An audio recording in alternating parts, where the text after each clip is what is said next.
हाँ जी, good morning. Morning morning. चलो फटाफट से अपने रजिस्टर निकालो। आज कोई बातचीत नहीं करेंगे, आज अपन सीधे हमला करेंगे पढ़ाई पर, ठीक है। तो आइए दोस्तों, कल मैंने आप लोगों को समझाना शुरू किया था joint product and by product. मैंने आपको बताया था अगर एक प्रोडक्शन प्रोसेस से बहुत सारे प्रोडक्ट बन के निकलते हैं तो उसे क्या बोलते हैं? Joint product and by product. क्या बोलते हैं? Joint product and by product. अच्छा, उसके बाद में मैंने आपको एक और बात समझाई थी। इधर मैंने आपको बताया था कि अगर आपने वो प्रोडक्ट इंटेंशनली बनाया है और सेल वैल्यू सब्सटेंशियल है तो वो क्या कहलाता है? Joint product. और अगर आपने प्रोडक्ट, आप कोई मेन प्रोडक्ट बना रहे थे और उसके प्रोडक्शन के दौरान दूसरा प्रोडक्ट इंसिडेंटली पैदा हो रहा है और उसकी सेल वैल्यू भी सब्सटेंशियल नहीं है, तो बेटा वो क्या कहलाता है? By product. ठीक है, वो क्या कहलाता है? By product. तुमने कभी नाम सुना है गंगानगर शुगर मिल का? सुना है गंगानगर शुगर मिल? तो गंगानगर शुगर मिल जो है वो आप लोगों को शायद पता होगा कि वो देशी शराब बनाने की सबसे बड़ी फैक्ट्री भी है। ठीक है, शुगर मिल तो है ही, लेकिन देशी शराब बनाने की सबसे बड़ी फैक्ट्री है। तुम मेरी तरफ ऐसे मत देखो सर, आप भी सर थैली शाम को। सुनो, एक्चुअली क्या होता है, शुगर केन का जब जूस निकालते हैं तो चीनी बनाने के लिए शुगर केन जूस निकलता है। शुगर केन का जब जूस निकालते हैं तो वो जो बुरादा निकल जाता है, वो जो उसके छिलके निकल जाते हैं, उनको ये प्रोसेस करके इससे लिकर बनाते हैं। ठीक है, इससे लिकर बनती है। ठीक है, अब आप मुझे एक चीज बताओ, मेरा मेन पर्पस क्या था? शुगर केन का जूस पाना। क्यों?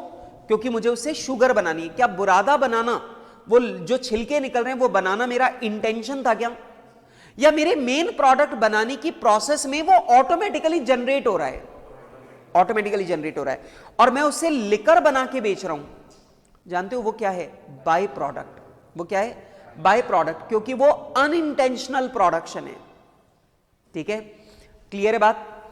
तो बेटा ये वाली बात मैंने आप लोगों को बताई थी और मैंने आपको बताया था एक बात अपने दिमाग में रख लो कि इस चैप्टर में क्या सीखना है कि जो अपनी जॉइंट कॉस्ट है, मतलब जो अपनी टोटल कॉस्ट है, उसे चार प्रोडक्ट्स के बीच में बांटते कैसे हैं। ठीक है, एक प्रोसेस से चार प्रोडक्ट निकले, एक कॉस्ट लगी, चार प्रोडक्ट निकले, तो अपन इस एक कॉस्ट को चार प्रोडक्ट्स में कैसे बांटेंगे? That is called joint product and by products costing. ठीक है बेटा, समझ रहे हो? This is costing of joint product and by products. ठीक, चलो तो टॉपिक नंबर 1 का हेडिंग डाल दीजिए, मीनिंग ऑफ टर्मिनोलॉजीज। बेटा मैं इस चैप्टर में बहुत सारी टर्मिनोलॉजीज काम में लेने वाला हूं।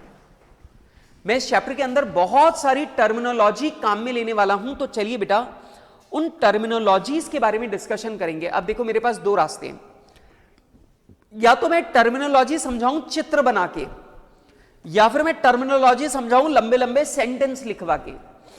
पर मुझे पता है लंबे लंबे सेंटेंस ना तो आप कभी पढ़ोगे ना आपको पढ़ने में मजा आएगा, तो हम लोग ये काम करेंगे एक चार्ट बना के। तो आइए दोस्तों मेरे साथ में इसे देखें। बेटा एक बात मुझे बताओ, हम लोग पेट्रोलियम की रिफाइनिंग करते हैं, हां कि ना? अब ये बताइए, पेट्रोलियम की रिफाइनिंग करना क्या ये एक प्रोसेस है? ठीक है, और बेटा इस प्रोसेस से कई सारे प्रोडक्ट बन के निकलते हैं। अब आप मुझे बोलेंगे सर कई सारे प्रोडक्ट कौन से बन के निकलते हैं? मैंने बोला बहुत सारे प्रोडक्ट बन के निकलते हैं। सर कैसे? ये बताओ, जब आप प्रोसेसिंग करोगे तो प्रोसेसिंग करने पर, पेट्रोलियम की रिफाइनिंग करने पर क्या पेट्रोल बनेगा? हां जी। तो पेट्रोलियम की जब आप लोग रिफाइनिंग करोगे तो एक तो पेट्रोल बन के निकलेगा, दूसरा डीजल बन के निकलेगा, हां कि ना?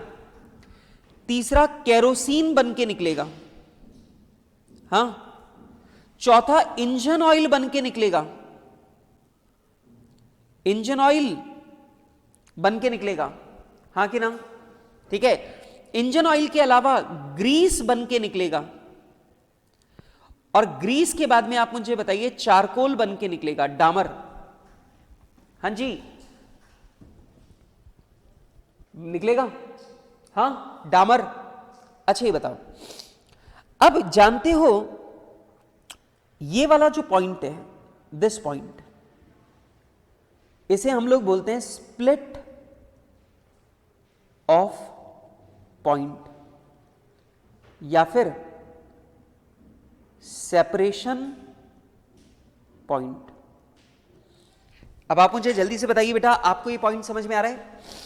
ये वाला जो पॉइंट है जहां पर ये सारा का सारा प्रोडक्ट अलग अलग टुकड़ों में डिवाइड हो जाते हैं, इस पॉइंट को क्या बोलते हैं? स्प्लिट ऑफ पॉइंट या फिर सेपरेशन पॉइंट। अच्छा अब आप मुझे बताइए, इस प्रोसेस में जो हमारा खर्चा लग रहा है, इस प्रोसेस में पेट्रोलियम की रिफाइनिंग में जो मेरा पैसा लग रहा है, इस कॉस्ट को क्या बोलते हैं पता है आपको?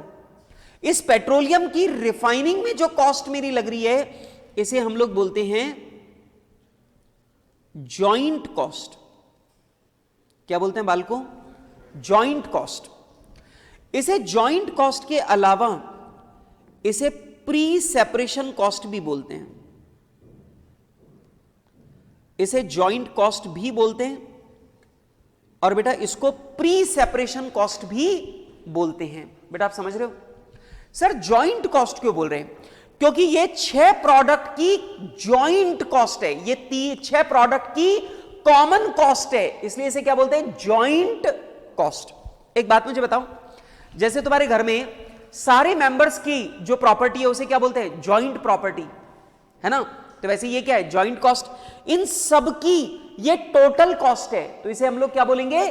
Joint cost. क्लियर है? और क्योंकि ये कॉस्ट सेपरेशन से पहले लग रही है, तो इसे हम लोग क्या बोलते हैं?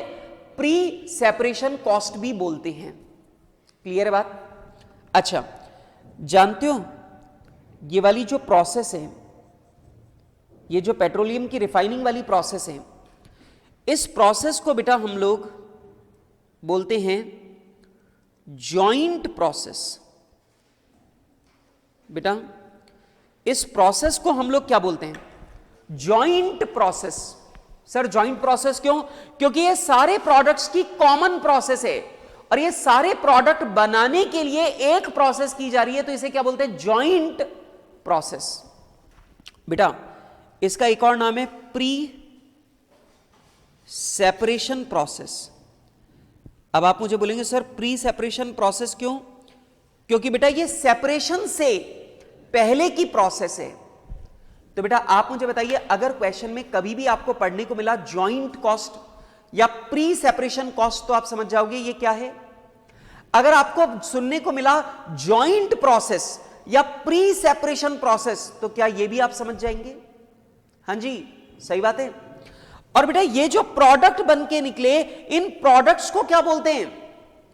इन प्रोडक्ट्स को हम लोग बोलते हैं जॉइंट प्रोडक्ट्स। इन सबको अपन लोग क्या बोलते हैं? Joint products. क्लियर है बात? हाँ जी। मैं देख रहा हूं बेटा कि आप लोग हाथ बांधकर बैठे हैं, कोई भी जना कॉपी करने को तैयार नहीं है। मुझे रोज आपको बताना पड़ता है बेटा कि आप सत्यनारायण की कथा में नहीं बैठे कि जहां पे सिर्फ कथा सुननी है, नहीं, आपको कथा के नोट्स भी लिख के लेके जाने हैं।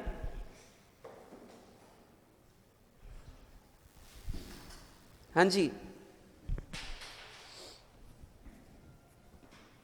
चलो अब छोड़ो, बाद में एक साथ लिख लेना, अब समझ लो पहले पूरा। अब ये बताओ, जानते हो पेट्रोल को हम फर्दर प्रोसेस करते हैं, और पेट्रोल को फर्दर प्रोसेस करने पर वो बन जाता है स्पीड। अरे तुमने नाम सुना है क्या? पेट्रोल भी 2 तरह का आता है। आप कभी पेट्रोल डलवाने जाते हो तो वो आपसे पूछता है सिंपल डालूं कि स्पीड डालूं, हाँ, और नहीं पूछता, शक्ल देख के पहचान जाता, महंगी चीज नहीं लोगे तुम, ठीक है,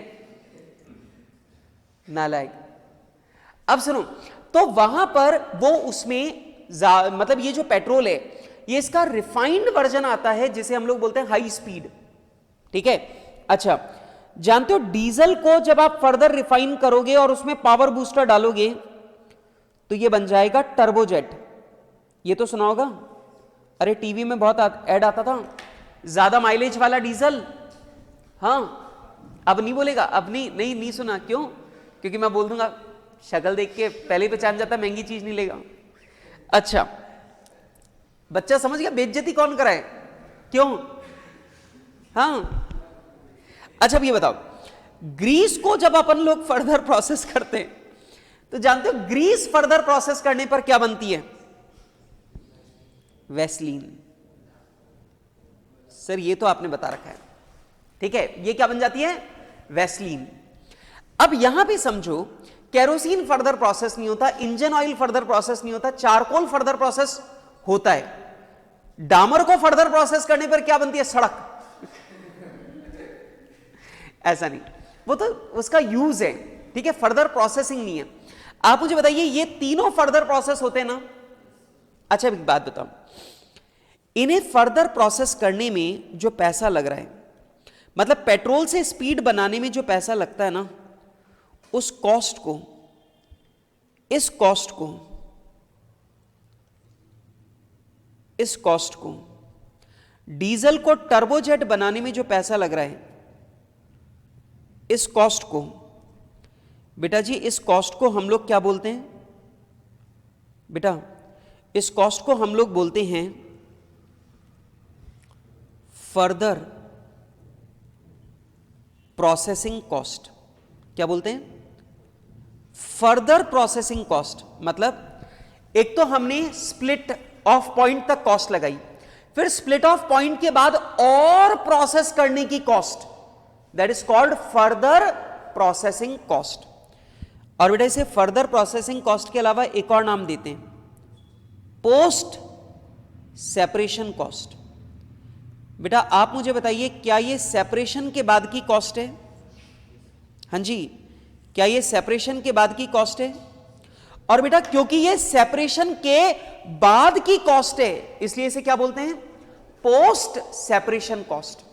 तो आप मुझे बताइए, अगर क्वेश्चन में कभी भी फर्दर प्रोसेसिंग कॉस्ट या पोस्ट सेपरेशन कॉस्ट अगर आपको मिलती है तो आप समझ जाएंगे ये किसके बारे में बात कर रहा है।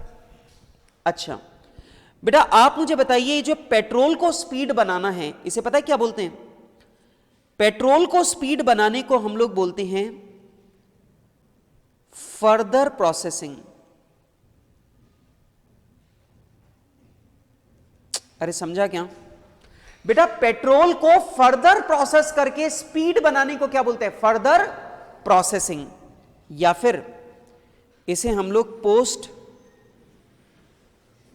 सेपरेशन प्रोसेसिंग भी बोलते हैं। बेटा समझ रहे हो? इस प्रोसेस को हम लोग पोस्ट सेपरेशन प्रोसेसिंग भी बोलते हैं। क्यों? क्योंकि सेपरेट होने के बाद की प्रोसेस है। आपको समझ में आ रहा है? तो आप मुझे जल्दी से बताइए, क्या ये सारे के सारे शब्द आपको समझ में आ रहे हैं?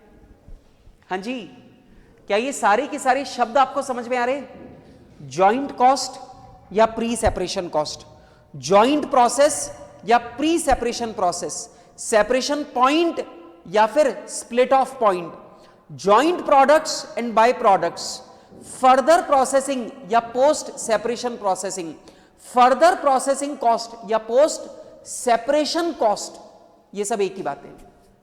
आप मुझे बताइए, सारी टर्मिनोलॉजी आपको समझ में आ रही है? ठीक है, कॉपी कर लो।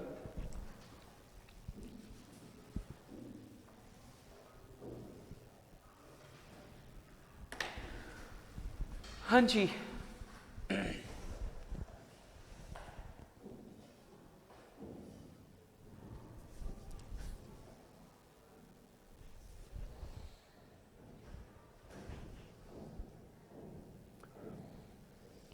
और प्लीज आप लोग साथ के साथ कॉपी करना सीखो नोट्स को, ठीक है? आप लोग ऐसा मत किया करो कि पहले मैं समझाऊंगा बाद में तुम कॉपी करोगे।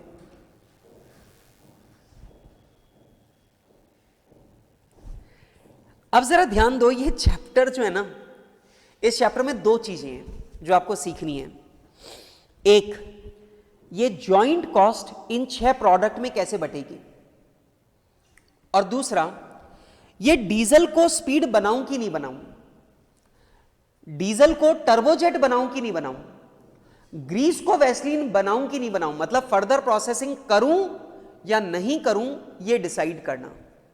इस चैप्टर में 2 ही चीजें हैं। सुना क्या? इस चैप्टर में मैं तुमको 2 ही चीजें सिखाऊंगा, एक जॉइंट कॉस्ट को इन सब में बांटना कैसे है, और दूसरा फर्दर प्रोसेसिंग करूं या नहीं करूं, ये कैसे डिसाइड करते हैं। ठीक है, बस 2 बातें हैं जो मुझे आपको सिखानी है।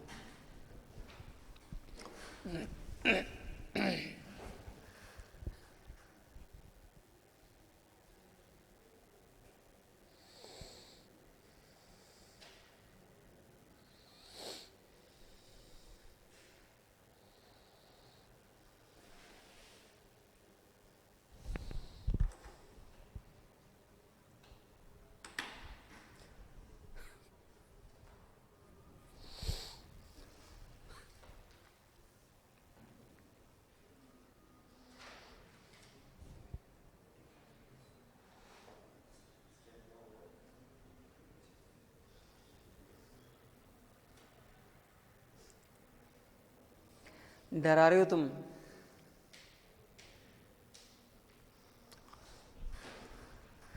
बेटा आप लोग ये ध्यान रखें कि आपके कॉस्टिंग में 3 रजिस्टर पूरे पूरे भरेंगे। ठीक है,